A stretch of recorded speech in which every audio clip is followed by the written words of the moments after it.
ঘন কুয়াশায় ৩.৫ ঘন্টা বন্ধ থাকার পর চালু হয়েছে দৌলতদিয়া পাটুরিয়া নৌ রুট।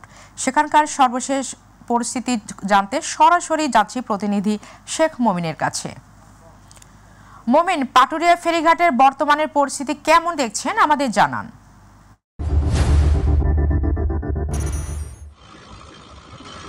ধন্যবাদ শারমিন। আমি এই মুহূর্তে আছি দেশের দক্ষিণ পশ্চিম অঞ্চলের গুরুত্বপূর্ণ নৌরুট এই রাজবাড়ীর দৌলতদিয়া ফেরিঘাট এলাকায়। দৌলতদিয়া পাটুরিয়া নৌরুটে ঘন কুয়াশার কারণে এবং কুয়াশার ঘনত্ব বেড়ে যাওয়ার কারণে আজ সকাল 7:30টার পর থেকে কিন্তু এই নৌরুটে ফেরি চলাচল সাময়িকভাবে বন্ধ ঘোষণা করেন বিআইডব্লিউটিসি কর্তৃপক্ষ। একই সাথে কিন্তু দৌলতদিয়া পাটুরিয়া নৌপথে লঞ্চ চলাচলও বন্ধ ঘোষণা করে বিআইডব্লিউটিএ কর্তৃপক্ষ। আমরা এই ব্যাপারটি নিয়ে বিআইডব্লিউটিসি দৌলতদিয়া ঘাট শাখা কার্যালয়ের ব্যবস্থাপক মোহাম্মদ সালাউদ্দিনের সাথে কথা বলেছি।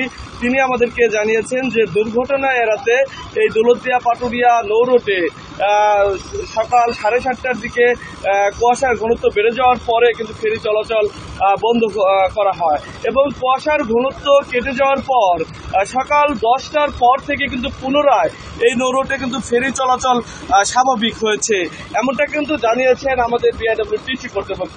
এখন পর্যন্ত কিন্তু দৌলতদিয়া পাটুরিয়া নৌরুটে কিন্তু যে সকল যানবাহন বা যাত্রী কিন্তু আটকে ছিল সে সকল যাত্রী করছে এবং বর্তমানে দৌলতদিয়া পাটুরিয়া নৌরুটে মোট 15টি ফেরি চলাচল করছে এবং 15টি ফেরি দিয়ে এই যানবাহন ও যাত্রীদের পারাপার করা হচ্ছে এবং একই সাথে কিন্তু এই লঞ্চ চলাচলও স্বাভাবিক রয়েছে। এই ছিল আমার কাছে রাজবাড়ী দৌলতদিয়া ফেরিঘাট এলাকা থেকে সর্বশেষ। ধন্যবাদ মমিন।